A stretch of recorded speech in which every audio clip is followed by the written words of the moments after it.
Quando estava acontecendo o mangue, a revolução do mangue lá, eu era totalmente ignorante do que estava acontecendo. Só que a gente estava fazendo também aqui.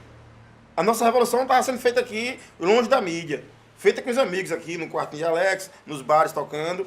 E eles estavam lá tocando também nos bares, mas na mídia, detonando para o Brasil saber que estava acontecendo essa revolução. E nós estávamos fazendo também aqui. Eu não tinha a menor noção do que estava acontecendo em Pernambuco.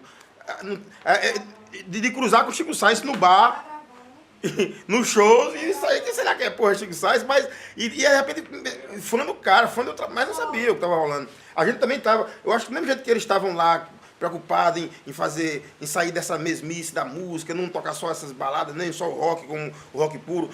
Essa vontade de conhecer um pouco das nossas origens, da cultura indígena, da cultura afro, da nossa cultura. Também estava rolando tanto aqui como no Mato Grosso, na Alemanha. Eu vou fazer uma coisa pra você que na época eu fiquei super empolgado com essa coisa. Quando começaram a falar em world music, para dizer a música do mundo, eu percebi assim, o world music, para quem determinou o nome, era as músicas feitas nos interiores, as músicas originais, as músicas feitas no interior dos países, com um pouco de linguagem urbana. A gente faz o world music, tirando o nome, faz essa música regional, com essa influência do rock que a gente tem, que ninguém vai negar nunca, né?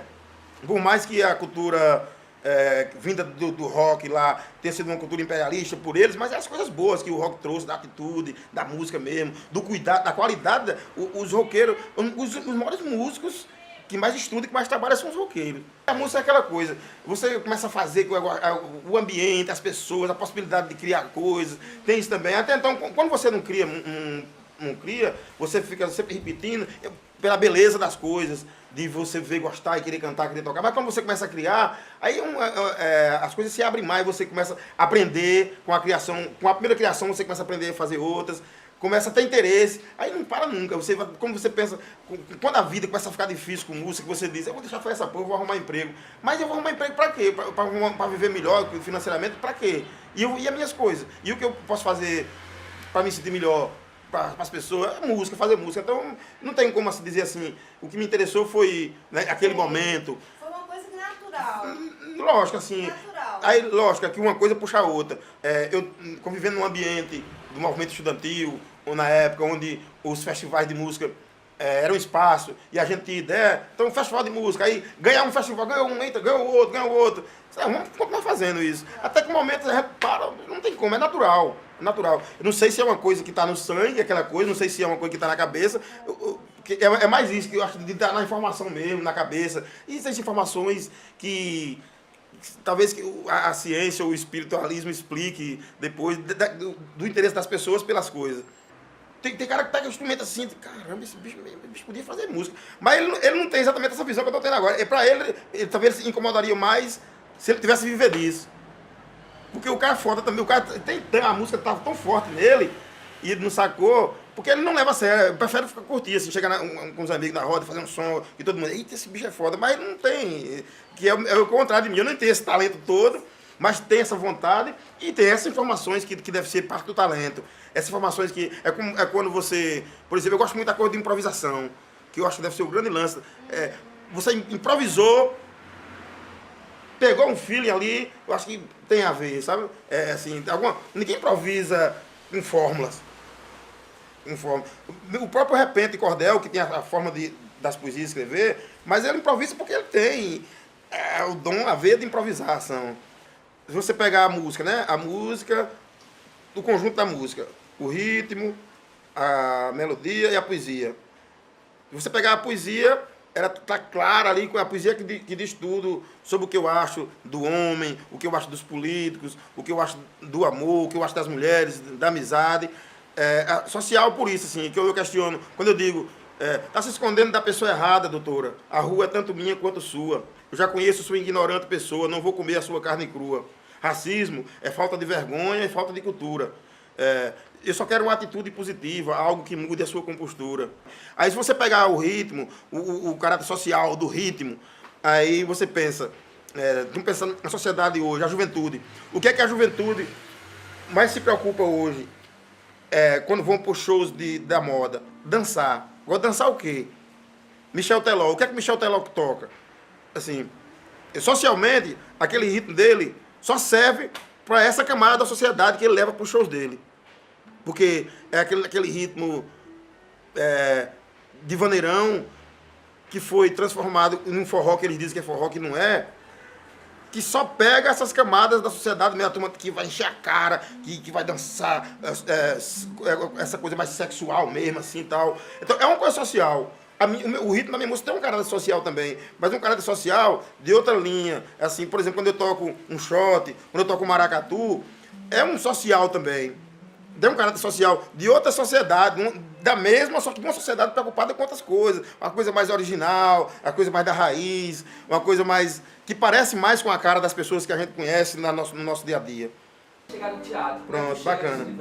Eu sempre fui um cara assim, que sempre fui muito tímido. Eu pensava que era tímido para me apresentar, para ficar em público. Eu sempre achei que eu era. Até o momento que me jogaram mesmo, assim, vai lá.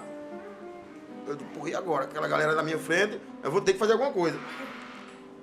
Quando eu comecei a me envolver com música, tocando atrás, percussão com a turma ali, pronto, não tava nem aí. Bebia também, né? A bebida ajuda você a achar que tá tudo certo, não tá vendo ninguém. Que é um engano, né? Aquele negócio da bebida faz você achar que tá tudo certo. Hoje eu não bebo, mas sim, reconheço um pouco da timidez, mas reconheço até o momento de eu entrar no palco. Depois que entrar aqui e ver, uma coisa que me ajudou muito foi minha ligação com o teatro. Passou a me dar consciência da minha entrada do palco. Porque no teatro trabalha muito com exercício, no teatro só se olha no olho, não importa se é 3 metros ou 10 centímetros de distância, se toca muito, no teatro se toca muito. De repente, eu tenho maior dificuldade de tirar a roupa, no teatro você não pode ter isso, se o diretor disser, você vai, entendeu? Então ajuda você, de certa forma, a dizer, depois de passar essa fase, você tirou a roupa, fez um exercício ali, passou, sendo que está bem, de porra, atravessei uma etapa legal. Então, no próximo show, com certeza eu vou subir ali, e aí, como é que tá aí embaixo? Como é? E sem contar o repertório que você adquire ou acorda, repertório de ações, de gestos, de manifestação, como é que eu diria? De interpretação, através de movimento, de expressões que você tem preso. O teatro ajuda você a soltar. É como você pegar um executivo e dizer, ele está com dificuldade de se comunicar com os funcionários dele, fazer um curso de teatro. Uma referência que eu posso dar mesmo assim no teatro, que vai servir, Nanego Lira. Nanego Lira é um cara que você pode entrevistar ele, e se eu tive com o Churinho, ele disse que tanto ama muito vocês, como odeia muito, e que nunca quer viver separado. O que me fez curtir teatro foram a Piolim, especificamente a dedicação e a simplicidade do Nanego no palco, sabe como é? A relação com o teatro, com as artes em geral, começou a se tornar algo mais sério na tua vida, assim, algo, enfim, que tu levou adiante mesmo, assim. Deixou de ser mero apreciador para ser um atuante, assim. A coisa com o teatro é uma coisa que vem bem de cedo, né? E assim, na verdade, eu não sei quando foi essa transição do que o que deixou de ser brincadeira e o que passou a ser sério, porque eu faço teatro desde pequeno, desde muito cedo, né? A gente não era uma coisa séria, não era uma coisa assim, não era um compromisso, mas tinha a mesma importância, que era uma coisa que eu gostava muito quando era criança, que era jogar bola. E o teatro, a cultura, as artes, tinha essa mesma importância, essa mesma função. Mas eu ia fazer essas coisas como eu fosse bater bola. É a mesma coisa, eu costumo dizer que é a mesma coisa de como descobrir a andar, né? A gente não sabe quando isso você se sentiu seguro para dar os primeiros passos. Então a gente já vinha construindo isso, de alguma maneira eu já vinha construindo, e quando deu os primeiros passos, foi uma coisa sem muitas surpresas. Eu passei a encarar como um trabalho, vamos dizer assim, isso já numa fase mais um pouco próximo de ser adulto, aos 16, 17 anos, que é onde a gente passa a ganhar dinheiro, né? Não a viver disso, mas a ganhar dinheiro. O teatro é uma coisa de ver, de assistir, de apreciar é sempre uma arte, eu acho, mais difícil, né? Porque são relações, né? E é uma relação direta, tá? Eu aqui falando com você, então não tem um interlocutor, não tem uma ponte, né? Teatro é mais difícil, então é mais difícil, era mais fácil, sempre para mim foi mais fácil fazer do que ver. E ainda mais você em Cajazeiras, que você não tinha muito acesso. Então, uma coisa que logo cedo me chamou a atenção foi o cinema. O cinema, Cajazeiras, a gente tinha uma opção de 3 cinemas na época, 3 ou 4 cinemas a gente tinha, e tinha programação, não era diária, mas era de tipo sexta, sábado, domingo, você tinha uma programação constante. E nós tínhamos acesso ao cinema italiano. Então, eu lembro que um dos primeiros filmes a coisa de cinema que me chama a atenção é o cinema italiano, sem ter nenhuma consciência do que representava e do que representa hoje o cinema italiano para o cinema mundial. O teatro, a primeira experiência, assim, vamos dizer, mais consciente, mais buscando para o lado profissional, foi com o Piolim.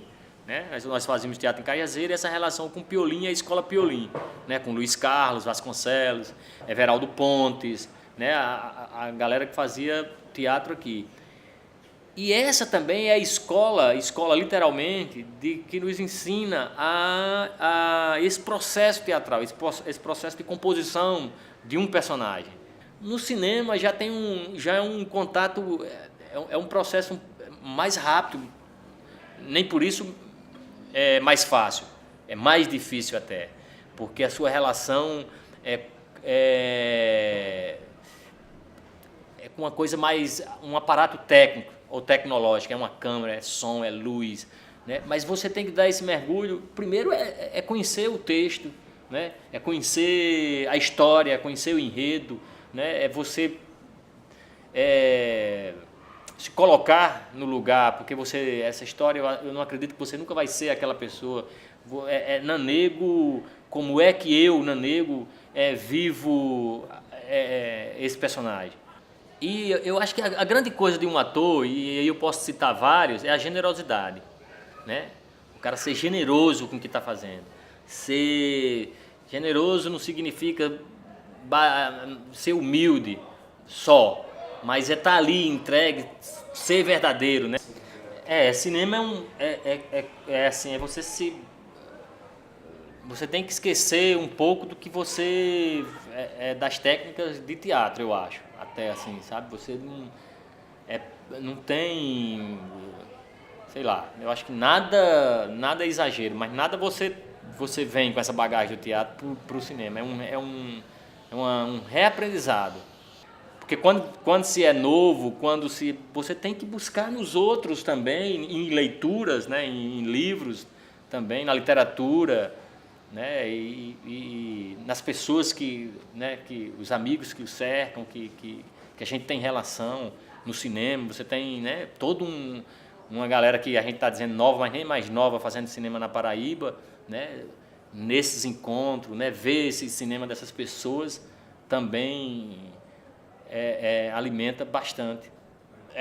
Num set, por exemplo, todo mundo diz som, câmera, não sei o que, foi bom, foi, então valeu, né? E ninguém pergunta pro ator, foi bom?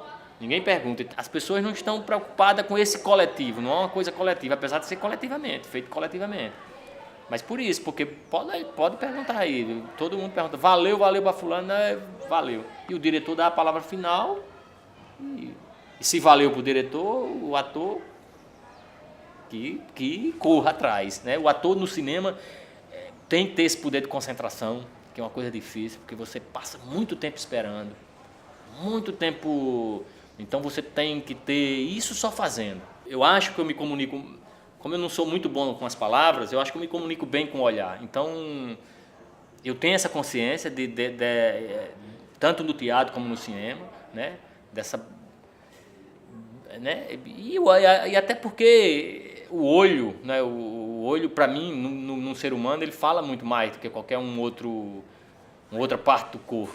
Eu acho que o teatro na Paraíba, ele vem crescendo. Ele tem esses altos e baixos, mas ele dá mais passos à frente, né, do que passos atrás. Então ele sempre está um pouco mais à frente, né? Então você vê que hoje, o momento hoje que nós vivemos na Paraíba, é um momento, na verdade, eu acho que é nacional, mesmo no teatro. A gente vive um momento de bons espetáculos e de um número grande de grupos, de teatro feito por grupos, né? E que tem tido uma repercussão e que tem tido espaço no cenário nacional. A gente está vendo muito cinema, um grupo, eu, Buda, Everaldo, né, Ana Luísa, né, e começando a ler sobre ficção científica, que é a ideia nossa para um próximo espetáculo. O tema, o mote vai ser ficção científica. E para isso a gente já viu aí uns 10 filmes. Uma figura que é muito boa de conversar e mergulhar no que ele diz é uma pessoa que é maquiador, é ator, né, que é artista plástico, né, um artista marginal, vamos dizer assim, que é o Williams Muniz. Então você conversar, ler as coisas que o Williams escreve, né, os personagens que ele inventa para ele, isso é uma maneira também de você se alimentar, de você ter referências para o seu trabalho. Minha carreira, eu começo inicialmente como ator. Desde criança eu venho de uma família profundamente artística, minha mãe já tocava, já cantava, então nós vimos de um ambiente profundamente artístico. Então eu lembro que eu estudava na escola técnica na época, em 87, 88, e surgiu os cursos de teatro de Roberto Cartacho, no Teatro Santa Rosa. Então eu me matriculei no curso e assim que terminei o curso de Roberto, a gente já começou a trabalhar com os espetáculos, já tinha os espetáculos experimentais. Foi época que eu comecei a estagiar paralelamente com projetos de desenho. Como eu fiz edificações na escola, eu trabalhava com desenho. Certo? Então a primeira Paixão de Cristo eu lembro, inclusive, do saudoso Balula. Ele me convidou para ser maquiador.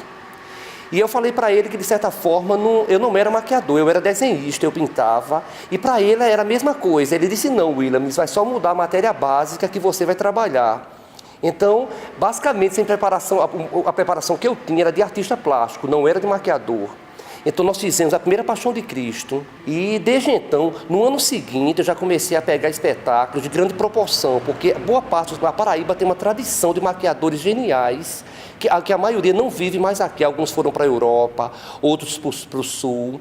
E então eu passei a ser a bola da vez na época. Então nós pegamos espetáculos de proporções muito grandes, né, que deu a possibilidade, inclusive, de poder viajar. E dentro dessas viagens eu comecei a fortalecer o meu trabalho tecnicamente. Eu me sinto um artista muito privilegiado nesse sentido, porque eu tive o grande prazer de trabalhar com diretores maravilhosos. E mesmo trabalhando na maquiagem, ou no figurino, ou na técnica, eu sempre acompanhei os processos de montagens, mesmo se eu não estivesse trabalhando como ator. Por exemplo, tenho o grande prazer de trabalhar com Fernando Teixeira, sabe, ver o cuidado que ele tem com a obra dele, sabe, de trabalhar com Roberto Cartacho, de trabalhar com Tarcísio Pereira, de trabalhar com Eleonora Montenegro, com Zezita Matos, com Valdemar Solha. Eu tenho trabalhado durante esse tempo com os artistas assim mais, eu não digo nem o que explodiram talvez na mídia, porque a gente sabe depois de um tempo que explodir na mídia não significa ser bom. Eu acho que ser bom, às vezes nós temos pessoas geniais que por questão pessoais, elas querem se guardar, elas não querem estar expostas, certo? Mas eu lembro de tanta gente boa, sabe? De atuações memoráveis, assim, eu lembro de 15 anos depois, com Fernando Teixeira, do Braulio Tavares. E alguns espetáculos nós começávamos sem pretensão nenhuma. A gente simplesmente começava, mas era interessante também como algumas produções tomavam corpo. Depois cresciam e viravam coisas maravilhosas. E outros já era o contrário. Nós montamos produções assim, de R$80 mil na época, e que passavam um mês em cartaz, 2 espetáculos ia desfalecendo, ia morrendo. Então a gente passou a perceber depois que dinheiro não poderia ser um termômetro, ou grandes atores. Não. Às vezes coisas tão sublimes, tão mínimas, sabe, atores iniciantes. Só que eu vejo que o grande lance sempre foi esse. Eu acho que era uma boa orientação, uma disponibilidade, porque eu vejo que não há fazer as coisas pela metade, né? Fernando Pessoa sempre diz isso, né? Faze tudo em tudo que fazes, porque a lua em cada poça brilha, porque a alta vive. Então eu vejo que não há como fazer meio teatro, meia literatura. Sim, tem que se fazer as coisas por inteiro. É uma questão de dar-se. De um momento para o outro começou a surgir as produções cinematográficas, né? Os curtas, os longas, os médias. Então eu lembro que um dos primeiros que eu vi trabalhar foi o trabalho do Carlos Dowling, Funesto, certo? Que era um média-metragem na época, ainda estava em voga um média-metragem. Então foi uma experiência muito boa, porque a gente já foi mexer com outra linguagem, que na verdade a gente começou a perceber também, que na verdade todas as pessoas que começou aquele projeto, ninguém tinha grande vivência. Foi muito interessante o projeto por isso, porque cada um, dentro de sua linguagem, tinha suas limitações técnicas, mas tinha a vontade imensa de fazer, e havia um companheirismo muito grande, que possibilitou a gente fazer um trabalho bacana. Então, de certa forma, eu fui apresentado ao cinema através daí. Eu fico brincando com os meus amigos, dizendo que, na verdade, eu sou uma pessoa que eu vejo que minha essência é muito teatral, mas eu tive o prazer de ser adotado pelo cinema. Dentro desse trabalho que eu fui fazer como maquiador, surgiu a possibilidade também de trabalhar como ator dentro de outra linguagem. Porque quem trabalha com teatro e trabalha com cinema, que é ator dessas duas expressões, sabem muito bem que é profundamente diferente, tanto a forma de você atuar, como a forma que você vai trabalhar a direção artística, como você vai trabalhar a direção de arte, a forma de maquiagem, essa sutileza que o cinema percebe. Então, assim, e por outro lado também tem uma questão muito interessante que eu lembro até hoje, que era a diferença de tribos, de mundo, de manifestações. Porque se você convive com um grupo exclusivamente de teatro, você vê que aquele habitat, ele tem uma vivência, ele tem uma forma de expressão, ele tem um convívio, uma filosofia de vida. E quando você vai para o cinema, você vê que já é outra linguagem, completamente diferente, que já é outra tribo também. Quando a gente vai para a moda, quando a gente vai para a música, a gente vê essa coisa interessante, que para mim, como de certa forma fico nesses universos, a gente vê como é diferente cada forma de expressar, não só, eu digo a linguagem artística, a expressão no ponto de vista técnico, eu digo a própria vivência, a forma de vida daquelas pessoas, que para mim é muito interessante também, porque eu me sinto um profundo especulador desse universo. Desde cedo eu descobri que, assim, que a minha linguagem, enquanto pessoa, ela era muito limitada. Eu tinha até certo ponto para falar. E, como artista, o que eu podia usar com a música, de certa forma que eu canto também hoje, então, que foi uma das primeiras manifestações, eu acho, me dava uma liberdade maior de chegar até as pessoas, porque elas me ouviam se eu cantasse. Se eu botasse um nariz de palhaço e fizesse uma pantomima, mas se eu fosse expressar o que eu achava da vida com a linguagem normal, coloquial, que todo mundo já sabia, eu não tinha grandes expressões, era limitado, porque ninguém aguentaria, era uma coisa axiomática, que o que acontecia comigo acontecia com outros também. Mas a partir do momento que eu me vestia de palhaço, eu ia cantar, eu percebi logo isso na minha vida, que eu podia abranger mais pessoas. Eu venho de uma linguagem meio diferente, uma linguagem meio bandida, meio Jean Genet, sabe, uma literatura meio marginal, né? Tanto que o Laura de Jezebel é uma forma também que eu vejo de, não é nem que eu tenha expor, eu nunca tive o medo de dar a cara à palmatória, mas a Laura era uma forma também de Laura ser guardada. Laura de Jezebel poderia ser qualquer coisa, poderia ser um homem, poderia ser mulher, poderia ser hermafrodita, mas me dava uma liberdade de criar, vendo o ângulo do que eu ia escrever, tanto como mulher como homem, porque algumas das crônicas e dos contos eu escrevo na primeira pessoa, outros são mas sempre com o foco de ser Laura, a visão ser Laura de Jezebel.